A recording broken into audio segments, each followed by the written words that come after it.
자, 오늘도 이 밤 우리 기도의 자리에 나오신 여러분 진심으로 환영하고 축복합니다. 오늘은 특별히 또 우리 장로회 회원님들과 함께 기도하는 기도의 날인데요. 또 오늘 우리가 함께 힘있게 또 하나님 앞에 믿음으로 기도하여 나아갈 때에 하나님께서 놀라운 은혜를 주실 줄을 믿습니다. 오늘 우리 함께 보실 하나님의 말씀은요, 구약 성경입니다. 예레미야 17장 5절부터 8절까지의 말씀입니다. 예레미야 17장 5절부터 8절까지의 말씀, 구약성경 1077페이지쯤에 있습니다.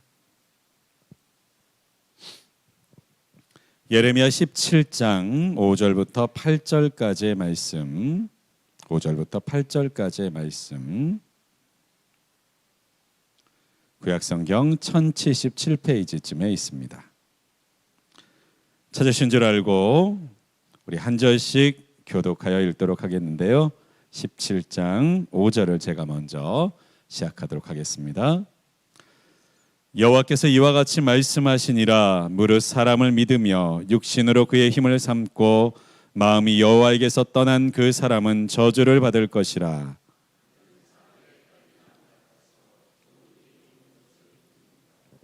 광야 간조한 곳 건건한 땅 사람이 살지 못하는 땅에 살리라. 그러나 무릇 여호와를 의지하며 여호와를 의뢰하는 그 사람은 복을 받을 것이라.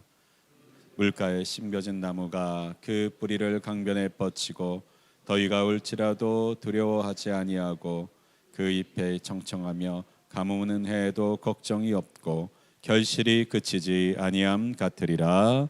아멘. 오늘 이 시간은 예레미야 17장 5절부터 8절까지 있는 말씀을 통해서 그 사람은 복을 받을 것이라, 그 사람은 복을 받을 것이다 라는 제목으로 하나님의 말씀을 함께 나누도록 하겠습니다. 작년 이맘때 이 앞에 있는 5절과 6절에 있는 내용을 가지고 금요 기도를 한 적이 있는데 혹시 기억이 나십니까? 나시지 않기를 바랍니다. 그래야지 다음에 또 혹시 같은 본문을 쓰더라도 네, 그렇습니다. 연초가 되었을 때 항상 마음 가운데 있는 것은요, 특별히 제 마음 가운데 있는 것은 성도들이 복을 받기를 원하는 마음입니다. 또한 그 마음은 우리 하나님께서도 하나님의 자녀들을 향해 변함이 없으신, 그리고 끊임이 없으신 마음이라고 믿습니다. 그렇다면 우리가 하나님 앞에 복을 받을 수 있는 방법이 무엇일까? 세상의 복은 그냥 달라고 하면 주어야 되는 복이라고 생각합니다. 때로는 부적을 쓴다든지 때로는 정성을 다하든지 하면 받을 수 있는 것이 복이라고들 생각하고 삽니다. 그러나 하나님께서 우리에게 주시는 복은요, 놀랍게도요, 일방적인 복이 아닙니다. 하나님께서 주시는 복은 언제나 하나님의 일방적인 복만을 받게 하시는 것이 아니라 무엇보다 우리를 복을 받을 수 있는 존재로, 복을 담을 수 있는 그릇으로 만들어 가신다라고 하는 가장 중요한 특징이 있습니다. 그러니까 복을 받는 사람은요, 복을 받을 수 있게 바뀐다는 말입니다.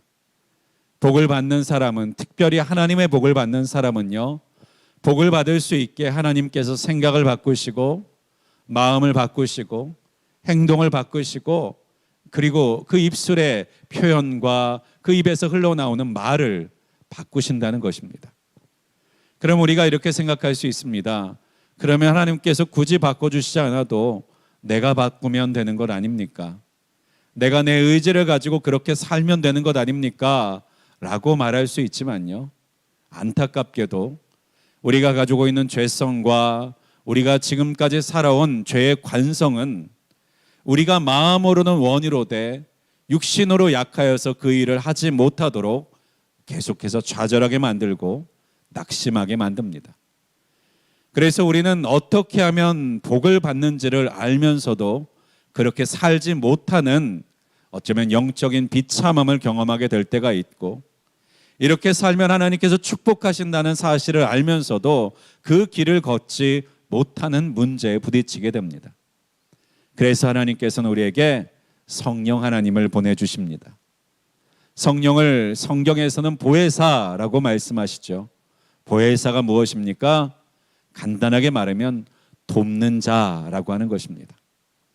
우리를 우리의 힘으로, 우리의 능력으로만 복을 받을 수 있는 사람, 복을 받을 수 있는 행동의 사람으로 만들어 나가도록 내버려 두시는 것이 아니라 이제는 성령 하나님을 우리에게 보내주셔서 우리 혼자 할 수 없는 그 일을 성령을 통해서 함께 하도록, 우리의 능력으로 해나갈 수 없는 그 일을 성령께서 도와주셔서 감당할 수 있도록 만들어주신 것이 하나님의 놀라운 은혜의 바로 정체라고 하는 것입니다.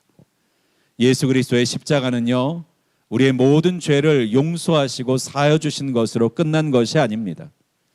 예수님께서는요, 부활하셔서 그 제자들과 함께 계신 것이 아니라요, 승천하셨어요. 제자들이 예수님이 떠난다는 것에 대해서 안타까워할 때 예수님께서 뭐라고 말씀하신 줄 아십니까? 내가 너희를 떠나는 것이 너희에게 유익이다. 왜냐하면 내가 떠나면 하나님께서 보혜사 되시는 성령 하나님을 너희에게 보내주실 것이기 때문이다. 그러니까 예수님께서, 부활하신 예수님께서 승천하시고 하나님의 우편에 앉아 계시는 그 이유는 무엇이냐? 우리에게 성령 안에서 거하게 하시려고, 성령의 도움을 받게 하시려고 우리를 위해서 예수님께서는 승천하셨다라고 하는 것이죠. 그렇습니다. 예수님께서 우리의 죄를 왜 용서하셨습니까? 과거에 얽매여서 변하지 못하고 변할 수 없는 우리 자신을 바라보면서 낙심하면서 살지 않게 하시려고 우리의 모든 죄를 용서해 주셨어요. 우리가 가끔씩 그런 생각합니다. 예수님이 죄를 용서해 주셨다는데 내가 예수 믿고 구원받았지만 또 죄 짓고 또 죄 짓고 또 죄 짓는데 이게 맞나? 라고 하는 생각을 갖죠. 그런데요, 예수님의 십자가의 보혈로의 용서는 무엇입니까? 과거만의 죄가 아니라 현재 나의 죄악을 용서하시며 나의 앞으로 지을 죄까지도 용서하시는 예수님의 십자가라는 사실을 여러분 꼭 기억하실 수 있기를 간절히 소망합니다. 그러면 우리가 이렇게 생각할 수 있습니다. 그렇게 할 거면 그냥 계속 용서하지 말고 좀 모아놨다가 죽기 전에 한꺼번에 탕진해 주시면 안 되나? 그냥 살아가면서 죄 지을 수 있는 것, 그냥 죄 짓는 것에 대해서 뭐라고 하지 마시고 죽기 전쯤에 성령께서 임재하셔서 너의 모든 죄가 다 사함을 받았느니라 하고 하늘나라에 가면 제일 좋지 않겠는가? 그런데 하나님께서 왜 우리에게 매일 때로는 때를 따라서 회개하게 하십니까? 그 이유는요, 우리가 죄를 짊어지고 살기를 원치 않으시기 때문입니다. 어느 순간에나 어느 때나 우리가 회개하면 우리의 죄를 용서하여 주시고 그 죄의 무거운 짐을 지고 우리의 인생을 살아가지 않을 수 있도록 하기를 원하시는 예수님의 마음 때문에 우리는 모아서 회개하는 자가 아니라 그 죄를 발견할 때마다, 그 죄의 문제를 찾을 때마다, 그 죄의 문제가 나를 짓누를 때마다 회개할 수 있는, 그리고 해결받을 수 있는 은혜를 주셨다라고 하는 것입니다. 그렇습니다. 오늘도 우리 하나님께서는 우리에게 복을 받을 수 있도록, 복을 받을 수 있는 그릇으로, 복을 받을 수 있는 사람으로 만들어 나아가기를 원하십니다.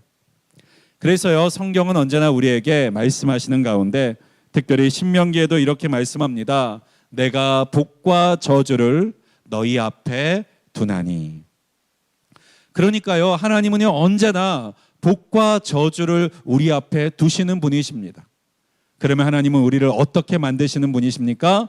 복을 선택할 수 있는 사람으로 만들어 나가신다는 거예요. 복과 저주는요, 믿는 자에게나 믿지 않는 자에게나 동일하게 주어진다는 것입니다. 복의 선택, 저주의 선택, 그 모든 것은요, 예수를 믿는 사람에게나 예수를 믿지 않는 사람들에게나 동일한 선택지로 주어진다는 거예요. 그런데 하나님이 하시는 택하신 자, 구원하신 자에게 베푸시는 은혜가 무엇입니까? 우리를 더 이상 저주를 선택하지 않고 복을 선택할 수 있는 사람으로 만들어 나아가시는 것, 그것이 성령이 하시는 일이며 오늘도 우리 하나님께서 말씀을 통해서 우리에게 원하시는 변화라는 사실을 여러분 꼭 믿으실 수 있기를 간절히 소망합니다. 오늘도 그래서 5절에 이렇게 시작합니다. 여호와께서 이와 같이 말씀하시니라. 여러분, 오늘 말씀도 누가 말씀하시는 말씀이라고요? 여호와께서 말씀하시는 말씀이라고요. 예수를 믿는 많은 분들은요, 목사님들을 참 존경하십니다. 존중해 주십니다. 그리고 귀하게 여겨주시고 섬겨주십니다. 그런데요, 가끔씩 보면 안타까울 때가 있습니다. 목사님은 존중하시고 존경하시고 섬겨주시는데요, 그 입에서 나가는 말에 대해서는 그다지 마음에 담아두지 않고 계시는 경우가 있다는 것입니다. 그런데 이것은요, 거꾸로 된 거예요. 거꾸로 된 겁니다. 예전부터 우리 한국교회에서는요, 목회자들을 잘 대접하라라고 하는 문화가 있었습니다. 근데요, 목회자를 잘 대접하는 것 그 자체가 정말 중요한 게 아닙니다. 왜 목회자를 잘 대접하라는 문화가 생겼느냐? 아니, 그 사람을 존중하지 않는데 어떻게 그 사람의 입에서 나오는 말을 존중할 수가 있겠습니까? 그 사람을 내가 인정하지 않는데 그 사람의 입에서 나오는 말들을 어떻게 신뢰하고 믿을 수가 있겠어요? 그것 때문에 한국교회는요, 그 깊은 내용들에 대해서는 다 알지 못해도 목회자를 존중해라, 목회자를 존경해라 라고 하는 것들을 문화 속에서, 교회의 전통 속에서 가르쳐 왔던 것이죠. 그러니까 핵심이 뭐라는 것입니까? 목사님을 잘 섬기는 게 먼저가 아니고요, 목사님을 통해서 선포되는 하나님의 말씀을 귀하게 받고 무겁게 받고 그 말씀대로 살아가려고 몸부림치는 것을 위해서 주시는 행동이라는 거예요. 여러분, 목사님을 존경하고 잘 섬겨주시는 건 너무 감사합니다. 그러나 여러분, 부모의 마음은 어떨까요? 자녀가요, 부모를 잘 섬기는 것도 참 좋고 행복한 일이겠습니다만, 그 자녀가 부모의 가르침과 말을 따라서 정말로 성공적인 인생을 살고 하나님을 기쁘시게 하는 인생을 산다면요, 내가 받지 않아도 기쁜 것 아닙니까? 내가 누리지 못해도 그렇게 살아가는 모습만 봐도 배가 부르고 즐거운 것이 아닙니까? 사랑하는 여러분, 사람을 대하기 전에 하나님의 말씀을 먼저 무겁게 받으실 수 있는 저와 여러분이 되실 수 있기를 주님의 이름으로 축복합니다. 그러면 복을 받으실 줄 믿습니다. 그러면 하나님께서 복을 주실 수밖에 없을 줄을 믿습니다. 그렇습니다. 오늘도 여호와께서 이와 같이 말씀하고 계십니다. 특별히 먼저 저주에 대한 이야기를 하세요. 5절에 보니까요, 무릇 사람을 믿으며 육신으로 그 힘을 삼고 마음이 여호와에게서 떠난 그 사람은 저주를 받을 것이라. 누가 저주를 받는다고 말합니까? 사람을 믿는 사람이요, 육신으로 그 힘을 삼는 사람이요, 그리고 마음이 여호와에게서 떠난 사람이요, 그 사람이 저주를 받는다는 것입니다. 여러분, 오늘 본문에 있는 말씀을 잘 보세요. 살인한 사람이 저주를 받는다는 얘기가 아닙니다. 도둑질한 사람이 저주를 받는다고 말하는 게 아닙니다. 다른 사람을 해한 사람이 저주를 받는다고 말하는 게 아닙니다. 정말 영적인 저주의 근본은 어디에 있습니까? 바로 사람을 믿는 것에 있다는 것입니다. 육신을 믿는 것에 있다는 것입니다. 마음이 하나님으로부터 떠나는 것에 있다는 것입니다. 하나님으로부터 마음이 떠나니까 범죄하게 되는 것이고, 하나님과 멀어지니까 하나님이 기뻐하지 않는 행동을 하면서 살게 되는 것이고, 내 힘을 의지하니까 교만하게 되는 것이고, 또한 사람을 믿으니까 우리가 사람을 미워하고 다투고 사람을 향해서 실망하면서 사는 것입니다.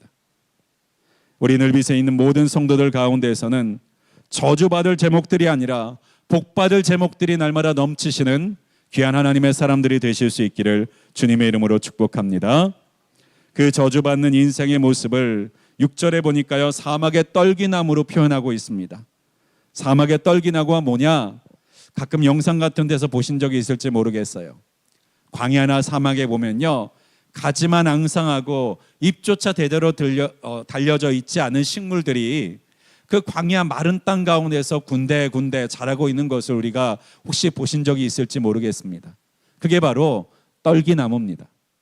이 떨기나무는요, 물이 없는 곳에서 자라는 식물이기 때문에요, 잎사귀도 제대로 없고 열매도 맺는 나무가 아닙니다. 게다가 이 떨기나무에게는요, 독이 있습니다. 얼마나 거친 환경 속에서 자랐는지, 얼마나 독한 환경 가운데서 자랐기 때문인지요, 그 떨기나무의 가지의 가시들에게는요, 독이 있어가지고요, 그것을 닿는 자들을 상하게 만들고 부어오르게 만들고 그리고 아프게 만드는 것이 바로 떨기나무입니다. 그런데 저주받은 인생은 어떤 존재처럼 산다는 거예요? 사막의 떨기나무와 같은 인생으로 산다라고 말하고 있는 것입니다. 이 떨기나무 같은 인생이 얻는 것이 무엇입니까? 첫 번째 보니까요, 좋은 일이 오는 것을 보지 못한다는 것입니다. 인생에 좋은 날이 언젠가는 오겠지요. 또 와야겠지요. 그런데 이 떨기나무는요, 그 좋은 날을 볼 수가 없다는 것입니다. 왜 그렇습니까? 물이 공급되지 않으니까요.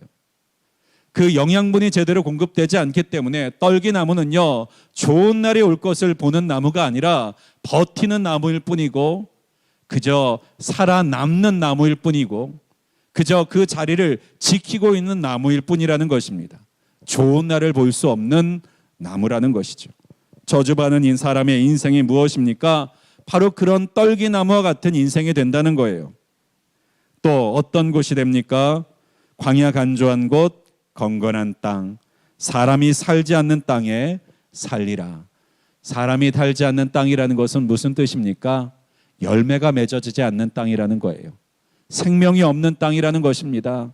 이 저주받은 인생은요, 10년을 살고 20년을 살고 30년을 살고 50년을 그 땅 가운데 살아도요, 열매가 없는 인생으로 산다라고 하는 거예요. 왜요? 건조한 땅이니까요. 왜요? 그래서 사람이 없는 땅이니까요. 그래서 저주받은 땅은요, 그곳에서 생명으로 자라는 것처럼 보이지만 열매가 없는 땅으로 끝을 맺는 것입니다. 건조하여서 사람이 머물지 못하는 땅이 되는 것입니다. 설령 사람이 가까이 다가갈지라도요, 그 독이 오른 가시로 그 다가오는 사람들을 찌르는 그러한 인생을 살아가는 것이 바로 떨기나무와 같은 인생, 저주받은 인생이라는 것입니다.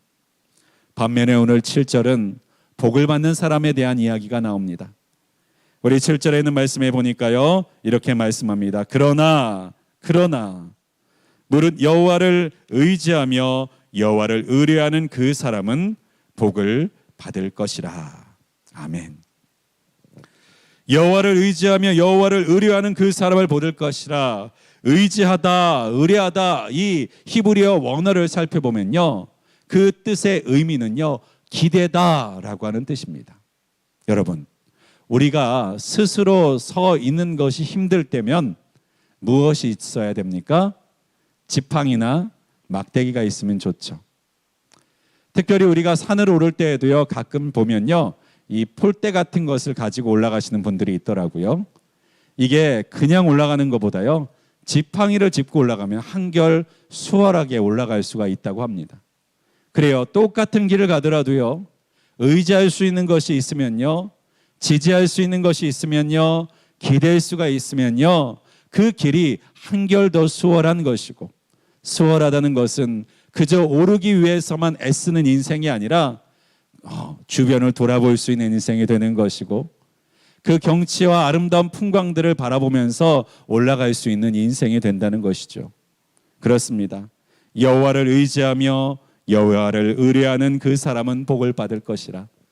여호와를 기대는 사람은요, 여호와를 기대어 의지할 수 있는 사람은요, 복을 받을 것이다 라고 말씀합니다. 여러분, 여호와를 의지하는 것만으로도 복인데요, 오늘 본문은 뭐라고 말씀하는 거예요? 여호와를 의지하는 그 사람은 의지하는 것만의 복이 아니라 또 다른 복이 있다는 것입니다. 복을 받게 될 것이라고 말씀하고 있는 것입니다. 의지하는 사람이 의지함을 통해서 얻는 복 외에 누릴 수 있는 복이 무엇이냐? 8절에 있는 말씀을 보겠습니다. 그는 물가에 심겨진 나무가 그 뿌리를 강변에 뻗치고 더위가 올지라도 두려워하지 아니하며 그 잎이 청청하며 가무는 해에도 걱정이 없고 결실이 그치지 아니함 같으니라. 아멘. 정말 멋진 축복인데요. 우리가 이거 한 목소리에 같이 한번 읽어볼까요? 우리 8절 말씀을 함께 한번 읽어보겠습니다. 그는 물가에 심겨진 나무가 그 뿌리를 강변에 뻗치고 더위가 올지라도 두려워하지 아니하며 그 잎이 청청하며 가무는 해에도 걱정이 없고 결실이 그치지 아니함 같으니라. 아멘. 그렇습니다.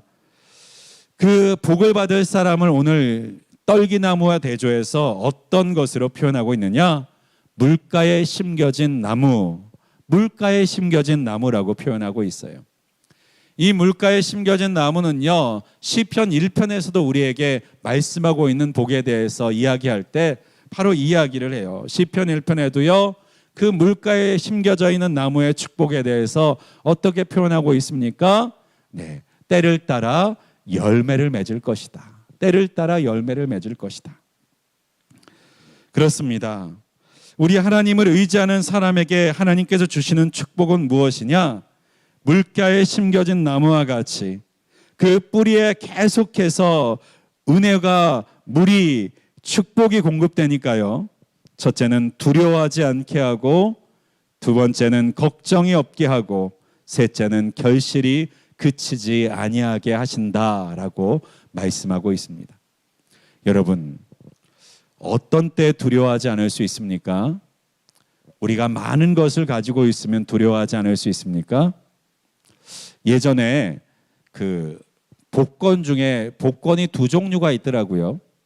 하나는 그 복권에 당첨되면 한 번에 받는 일반적인 로또 복권 같은 것이 있고, 또 다른 복권 중에 하나가 연금 복권이라는 것이 있더라고요. 혹시 들어보신 적이 있습니까?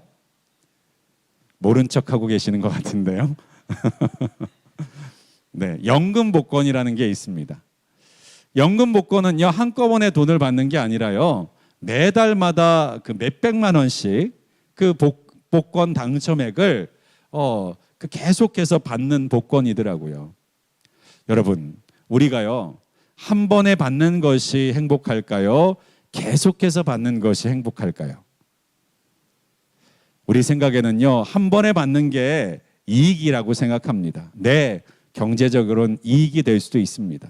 그런데요, 사람은요, 한 번에 받으면 행복한 것이 아니라 계속 받을 때 걱정이 없다는 사실을 여러분 꼭 기억하시기를 바랍니다. 그래요, 사람은요, 아무리 많은 것을 가지고 있어도요, 걱정이 끊이지 않습니다. 없으면 없는 대로 걱정하고요, 많으면 많은 대로 걱정합니다. 부족하면 부족한 대로 걱정하고, 넉넉하면 넉넉함 속에서도 염려하는 것이 사람의 마음이에요. 그렇기 때문에요, 우리가 정말 복된 사람이 된다는 것은요, 하나님을 통해서 한번 크게 한탕하는 것이 축복이 아니라 계속해서 하나님의 공급하심을 누리며 사는 것이 축복이라는 사실을 우리가 꼭 기억할 수 있었으면 좋겠습니다.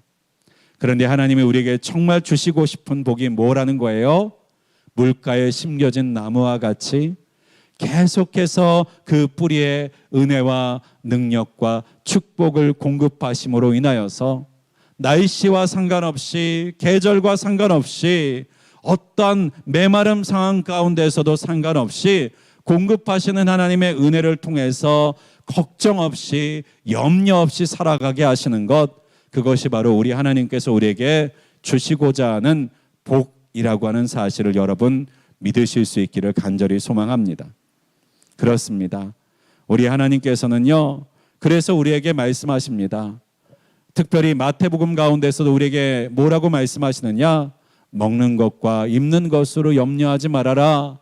이 모든 것들은 다 이방인이 구하는 것이다.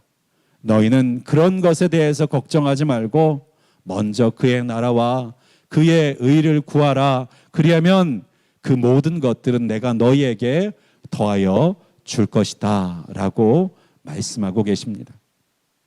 그래요. 왜 먼저 그의 나라와 그의 의를 구하라고 말씀하십니까? 먼저 그의 나라와 그의 의가 우리와 무슨 상관이 있길래 왜 그것을 먼저 구하라고 하십니까? 하나님의 일을 먼저 구하라는 거예요.